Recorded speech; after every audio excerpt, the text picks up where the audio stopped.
Assalamualaikum warahmatullahi wabarakatuh. Perkenalkan, nama saya Bintang Rizky Ramadhani dari kelas 2D4 Teknik Informatika A, NRP 3120600003. Di sini saya ingin menjelaskan materi Y2 yaitu tentang working with database.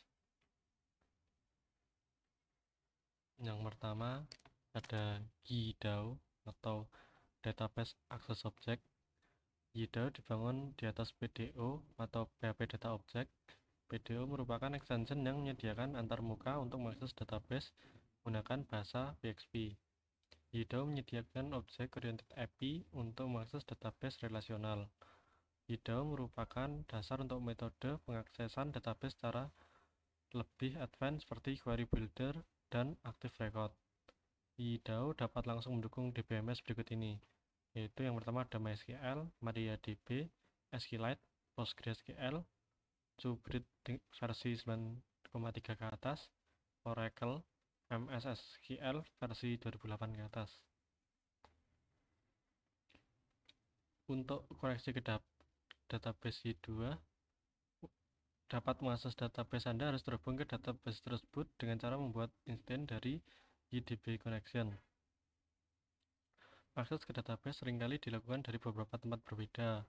Koneksi database akan lebih tepat jika dikonfigurasi pada application komponen. Jadi letak database dibuat di komponen di I2, bertempatan di config, lalu di web. Nah, ini DB, lalu memanggil variabel DB, yaitu variabel DB di sini diimport dari file db.php. Kita buka. Seperti ini untuk konfigurasi database di I2. Jadi db.php dibuat seperti komponen lalu dipanggil di web.php. Jadi kita tinggal memanggil merequire terlebih dahulu, setelah itu kita memanggil variabelnya. Anda dapat mengakses koneksi ke DB di atas melalui iappdb. Konfigurasi di atas merupakan contoh koneksi ke database MySQL. Untuk database lain, pastikan nilai dari properti DSN diisi dengan nilai yang sesuai dengan database server yang digunakan. Sebagai contoh, nilai properti DSN untuk database PostgreSQL adalah pgsql.2 host. Jadi jika di sini adalah mysql.host, jika kita ingin menggunakan Postgre, kita tinggal mengganti ini menjadi pgsql. Lalu menjalankan SQL query. Untuk menjalankan SQL query, panggil fungsi create command dan masukkan SQL query sebagai parameternya. Kemudian panggil salah satu dari beberapa metode eksekusi yang tersedia. Lihat seperti script di samping ini. Dengan catatan untuk menjaga presisi, data yang diambil dari database lalu direpresentasikan sebagai string atau teks, walaupun tipe data dari kolom pada tabel dan numerik. Jadi di sini ketika SQL query dijalankan, walaupun di tabel tersebut fieldnya berupa integer, maka akan direpresentasikan sebagai string. Seperti ini untuk memanggil kelas DB. Dengan pertama membuat variabelnya bebas selain nama DB juga apa, yaitu memanggil kelas iappdb. Lalu yang pertama ada seperti ini untuk komennya. Jadi kita membuat variabel terlebih dahulu untuk nanti di return menjadi parameter, lalu sama dengan db, yaitu memanggil variabel yang telah dibuat tadi, lalu create command. Di dalam create command ini adalah script SQL query, lalu setelah itu ada query all, yaitu di sini yaitu membalikan semua baris, yaitu array of column and value. Jika tidak mengembalikan atau database tersebut, tabel tersebut kosong, maka akan mengembalikan empty array. Setelah itu ada query one. Di sini query one ini itu mengembalikan single row. Biasanya yang diambil dari ID yang pertama. Di sini juga terdapat query kolom, yaitu akan mengembalikan kolom pertama. Setelah itu terdapat scalar. Biasanya scalar ini returnnya berupa nilai angka. Di sini saya ingin mencontohkan cara membuat SQL query di Y2. Pertama buka file Y, itu yang sekarang kita akan membuat controller secara manual. Di sini saya namakan sdb controller.php.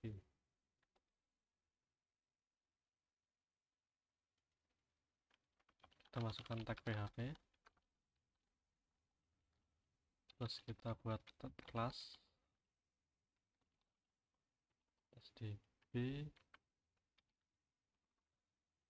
controller, lalu extend dari kelas controller di web. Itu kita buka.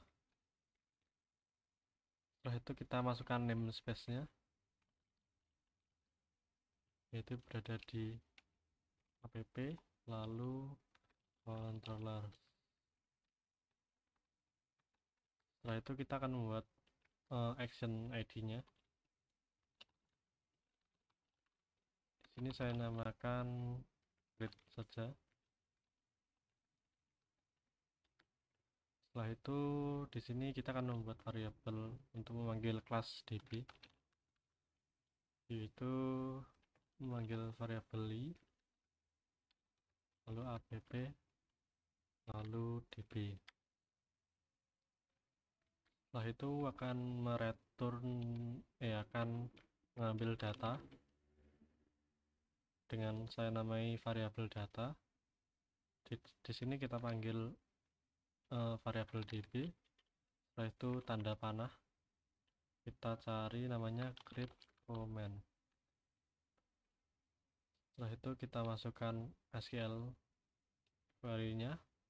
Di sini saya coba mengambil sebuah data dari tabel mahasiswa.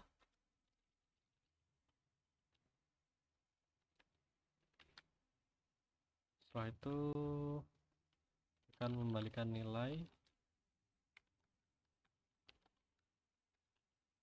render. Pada render kita namanya juga read. Untuk parameter akan membalikan nama data, lalu panggil variabel data. Setelah itu kita kasih titik koma. Setelah selesai kita akan membuat view terlebih dahulu dengan nama control ID-nya yaitu testdb. Di dalam testdb kita buat file yaitu sesuai di Slender, yaitu read.php.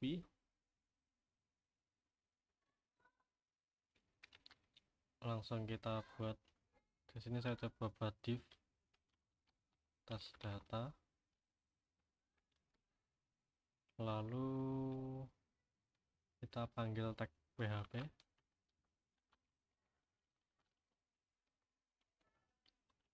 Kita ketik print main_r. Setelah itu nama variabel yang kita buat tadi itu data.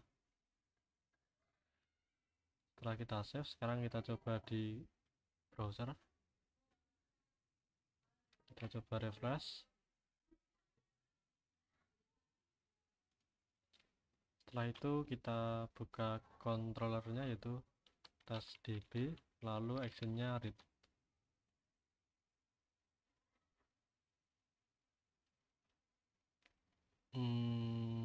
Masih benar, sepertinya ada yang kurang di testdb nya.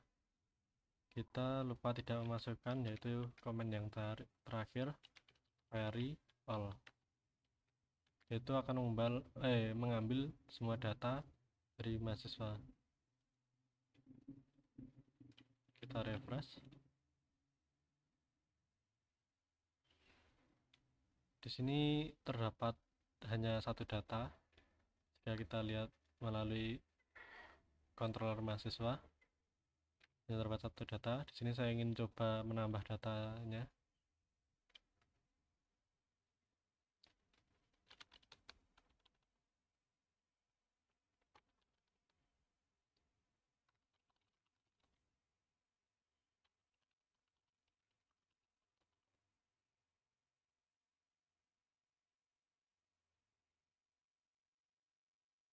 Sekarang kita lihat di tes dbread, maka akan muncul dua data di sini. Jadi caranya untuk membuat query seperti ini. Terus kita coba yaitu query one, maka akan mengembalikan hanya satu data.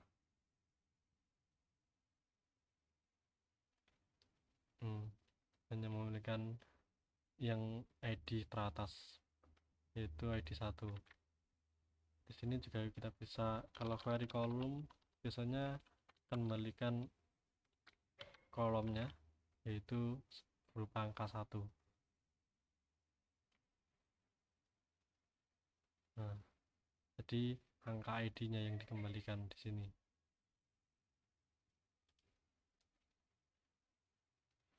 Selanjutnya ada binding parameter. Untuk menghindari serangan SQL injection, Anda harus menggunakan pendekatan binding parameter. Pendekatan ini juga meningkatkan performa dari statement SQL. Anda dapat menggunakan metode bin value, yaitu bin of single parameter value, yaitu biasanya untuk satu-satu seperti ini. Semua di sini kan terdapat select from post where ID, nah titik 2 ID. Nah, kita dapat mengisi ID ini yaitu seperti ini, yaitu tanda panah bin value, lalu parameternya. Setelah itu diambil dari get, yaitu dengan parameter ID. Lalu bin value di sini bin multiple parameter value in one call. Jadi dapat banyak parameter seperti ini juga bisa sebenarnya bin value, tapi agak ribet.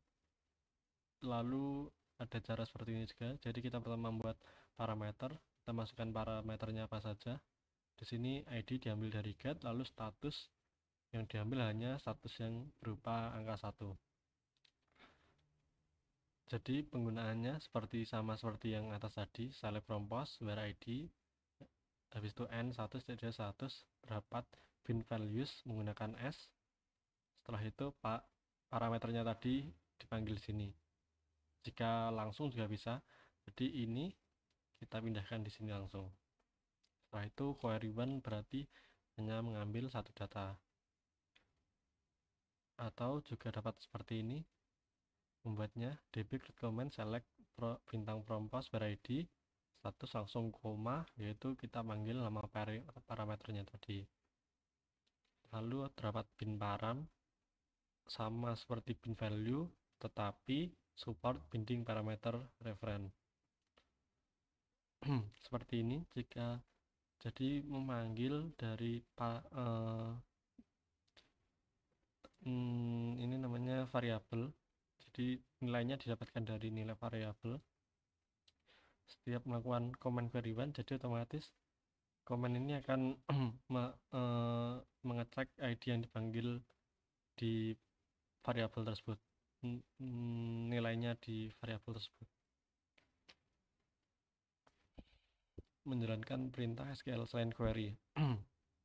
Untuk menjalankan perintah SQL selain query dapat dilakukan dengan memanggil metode execute. Untuk perintah DML selain menuliskan statement SQL dasar, dapat juga dilakukan dengan memanggil metode insert, update, atau delete sebelum memanggil metode execute. Seperti ini, yaitu yang seperti tadi, membuat variabel db, setelah itu memanggil kelas db.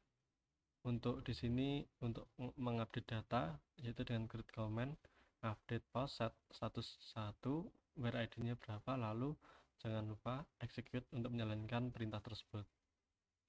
Nah, untuk insert seperti ini, insert, lalu yang pertama, parameter pertama yaitu tabel name, yaitu di sini tabel user, lalu kolom value. Jadi di sini kolomnya yang name yaitu nanti diisi SAM, lalu age diisi 30. Jangan lupa yang terakhir execute. Setelah itu yang ketiga ya update seperti tadi, yaitu yang pertama tabel name, setelah itu kolom value, di sini status yaitu 1, lalu untuk condition yaitu di sini artinya age lebih dari 30. Jadi yang umurnya lebih dari 30 maka statusnya 1, diupdate menjadi 1. Lalu delete, yang pertama masukkan method delete yaitu dengan parameter tabel name, setelah itu conditionnya. Di sini condition yang status 0 maka akan di delete. Lalu terdapat batch insert. Batch insert di sini menginsert data lebih dari 1 seperti ini. Ini yang pertama kita masukkan kolom value-nya yaitu name dan age. Setelah itu data yang mau diinsert di sini Tom 30, Jan 20, Linda 25. Jadi di sini menginsert 3 data sekaligus. Selanjutnya meletakkan nama tabel dan kolom dalam tanda petik atau quote. Ada kalanya Anda perlu menuliskan perintah SQL yang di dalamnya terdapat nama tabel atau kolom dalam tanda petik. Misal Anda ingin menjalankan perintah SQL select sum salary from employee. Aturan penggunaan quote berbeda antara DBMS 1 dengan lainnya, menambah kerumitan dalam menulis perintah SQL untuk aplikasi yang database agnostik tidak terikat dengan jenis DBMS. Dalam UDAO, Anda dapat membuat nama kolom dalam double kurung kotak seperti ini, array, lalu dan nama tabel dalam kurung awal seperti tanda objek. Lihat contoh di samping seperti ini. Jadi untuk kan setiap DBMS untuk query database-nya berbeda-beda. Jadi agar UDAO ini otomatis menyesuaikan dengan database-nya, maka kita penulisannya seperti ini. Seperti untuk yang di dalam kolom kita kasih tanda array 2 kali lalu nama kolomnya. Setelah itu untuk nama tabel tanda objek 2 kali, nama tabel sama tutup objek 2 kali. Setelah itu multiple DBMS. Dalam sistem yang besar atau kompleks seringkali terdapat beberapa server database untuk data yang sama. Untuk performa, Anda mungkin perlu mengaplikasikan strategi bahwa penulisan data dilakukan di DBMS master, sedangkan pembacaan data di DBMS slave atau read-write splitting. Untuk menerapkan strategi di atas, Anda perlu mengatur konfigurasi koneksi database Anda seperti script di samping ini. Dengan konfigurasi seperti script di samping, setiap penggunaan metode execute akan dianggap sebagai perintah write dan dilakukan pada DBMS master, sedangkan penggunaan metode query XYZ akan dianggap sebagai perintah read dan dilakukan pada DBMS slave. Jadi kita mengisi slave seperti ini, slave config, username, password, slave password sama atribut. Di sini PDO atau ETR timeout, yaitu artinya jika database itu tidak bisa dihubungi sampai 10 detik atau tidak ada respon, maka dianggap disconnect atau dianggap unreachable. Untuk penulisan bisa kita tulis di config, setelah itu db. Nah, di sini kita langsung menambahkan untuk slave-nya di bawah ini.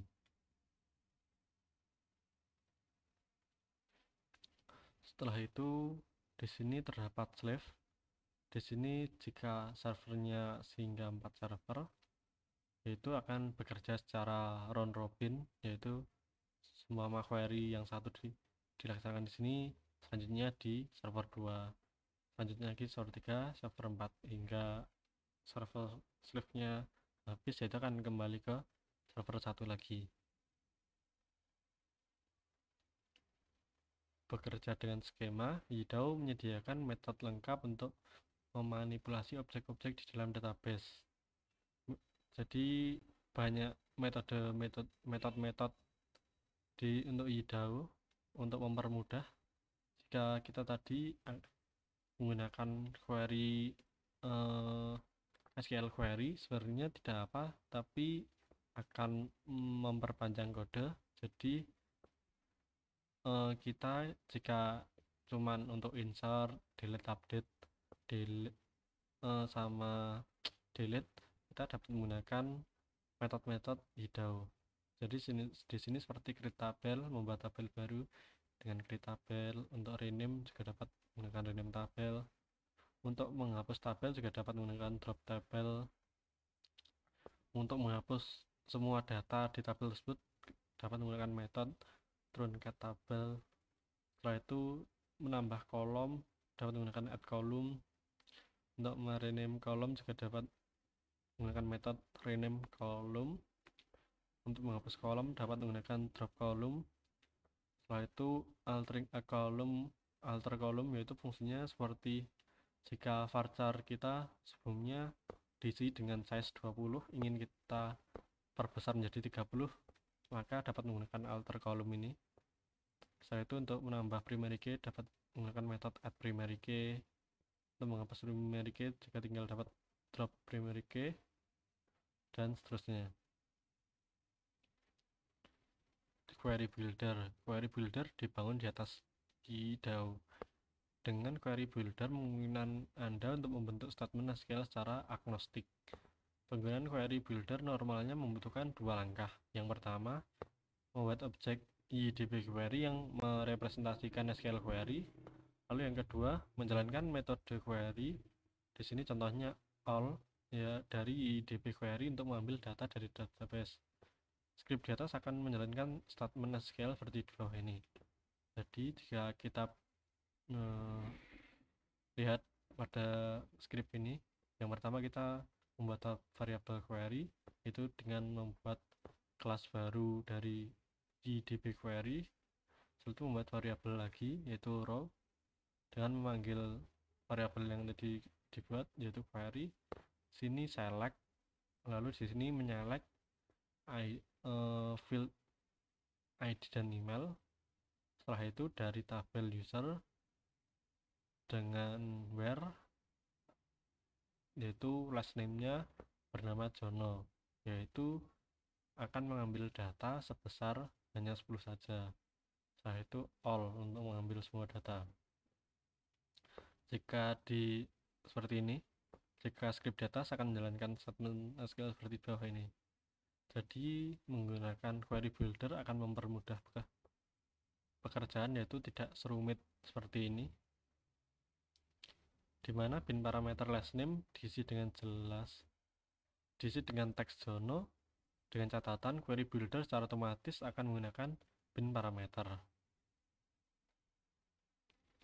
Select, metode select digunakan untuk memilih kolom. Misal di sini query select, yaitu kolom yang ingin diambil. Di sini terdapat ID dan email. Lalu dalam SQL query seringkali kita menambahkan nama tabel di depan nama kolom yang dipilih. Anda dapat melakukannya dengan query select user.id, user.email.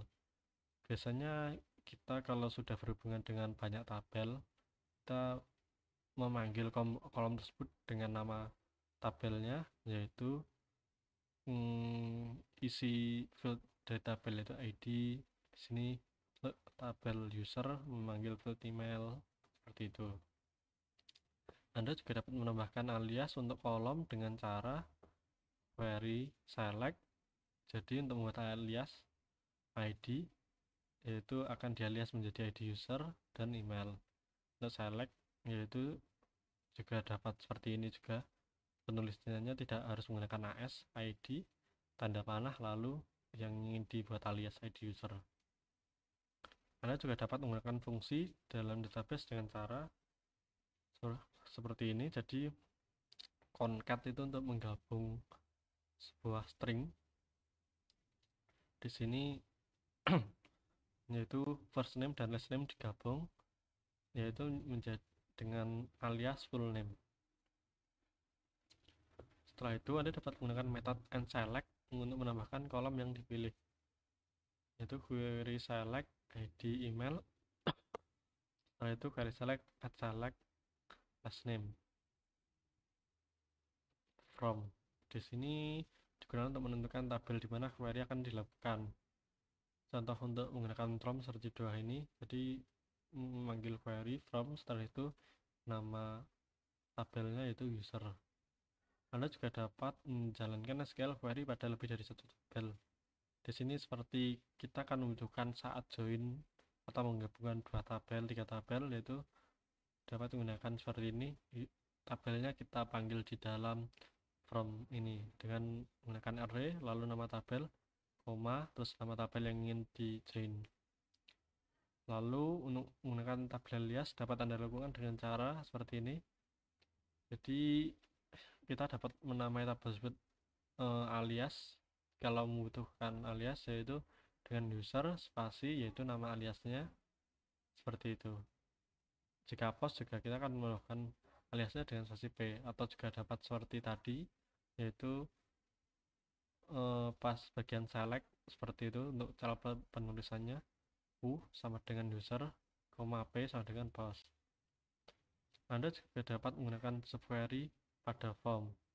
Contoh subquery new query select ID from user where 11, yaitu akan menghasilkan statement seperti ini, select from.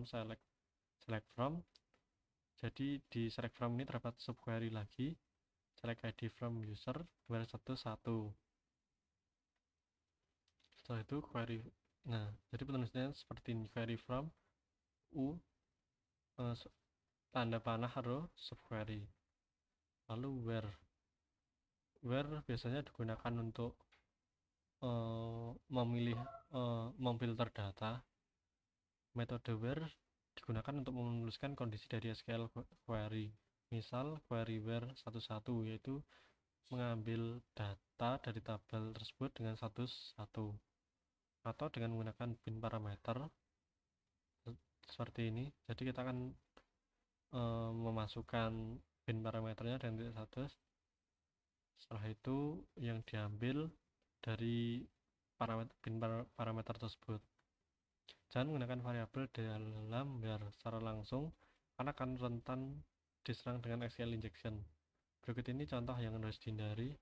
Jadi kita tidak boleh menginputkan variabel di dalam where karena rentang untuk di SQL injection. Jadi lebih baik menggunakan bin parameter seperti ini. Anda dapat menuliskan beberapa kondisi dalam where menggunakan hash format, beberapa kondisi digabung dengan operator AND. Contoh seperti ini. Jadi di sini mengambil status yang angkanya 10 dengan tipe 0,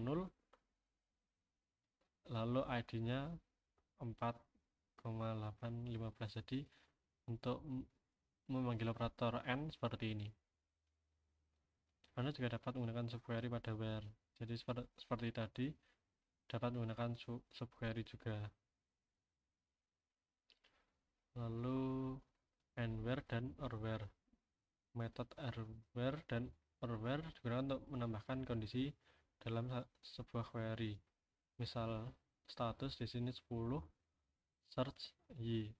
Jadi query where status sama dengan status dan andwhere like title search.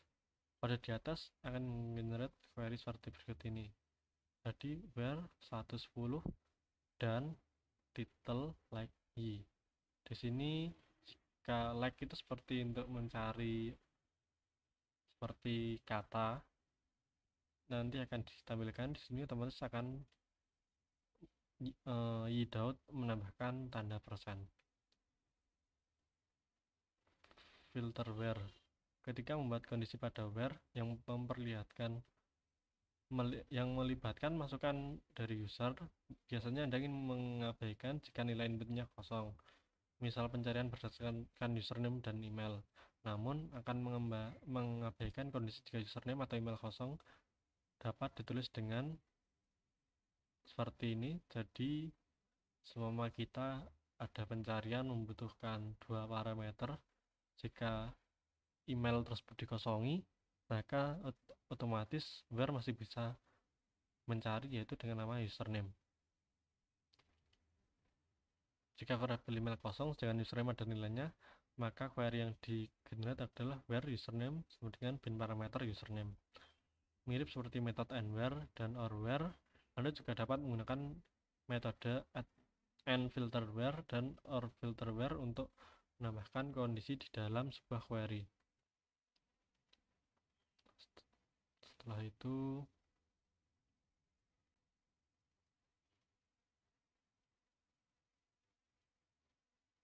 terdapat order by, group by, sama having. Pengurutan order by digunakan untuk menentukan bagian order by pada sebuah scale. Contoh di sini ID sort AST berarti akan mengurutkan angka dari kecil ke terbesar. Di sini lalu name diurutkan dengan sort descending, yaitu dari di sini Z terlebih dahulu lalu A yang paling terakhir. Anda juga bisa menambahkan kolom pada bagian order by pada sebuah SQL dengan memanggil metode addOrderBy. Pengelompokan berdasarkan kolom group by digunakan untuk menentukan bagian group by pada sebuah SQL. Anda juga bisa menambahkan kolom pada bagian group by pada sebuah SQL dengan memanggil metode addGroupBy. Having digunakan untuk menentukan bagian having pada sebuah SQL. Jadi seperti ini contohnya untuk menambahkan having. Anda juga bisa menambahkan kolom pada bagian having pada sebuah SQL dengan memanggil metode addHaving. Limit dan offset. Limit dan offset digunakan untuk menentukan bagian limit dan offset pada sebuah SQL. Di sini limit itu jika di SQL mengambil semua di tabel tersebut ada 20 data, jika menggunakan limit 10 maka yang diambil hanya 10 data. Lalu offset di sini yaitu berfungsi seperti akan diambil dari urutan data keberapa. Jika di database tersebut terdapat 15 data, maka jika dimasukkan offset 5 maka akan yang akan dipanggil yaitu mulai dari data kelima. Untuk DBMS yang tidak mendukung limit dan offset, misal MS SQL, query builder akan menggunakan statement SQL yang mengemulasikan fungsi limit atau offset. Jadi di sini seperti Oracle yang tidak mendukung limit, jadi YDAO ini akan menggunakan statement SQL. Jadi seolah-olah akan YDAO itu bekerja untuk memanipulasi data tersebut walaupun di DBMS tersebut tidak support. Untuk materi 2 working with database ini ada banyak, yaitu akan saya lanjutkan untuk video part 2. Jadi untuk materi ini selesai sampai sini. Sekian, mohon maaf bila ada salah. Terima kasih. Wassalamualaikum warahmatullahi wabarakatuh.